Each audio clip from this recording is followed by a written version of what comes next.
Another question from FB page. So, ito ay regarding naman the MRI or the Mortgage Redemption Insurance. So, yung father niya kumuha ng housing loan, then 6 months pa lang nababayaran, namatay na sa barko yung father. So, ang tanong niya ay, paano niya malalaman kung covered ba ng MRI?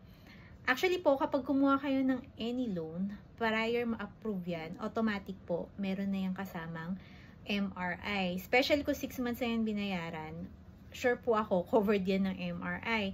So, what you can do ay, kung saan naka-finance yung property, either bank or pag-ibig, i-report mo na namatay na yung father mo, then bring a proof like death certificate. So, from there, kunin mo yung mga requirements on how to avail the insurance para matik, fully paid na agad yung bahay. So, if you have additional questions, just message again.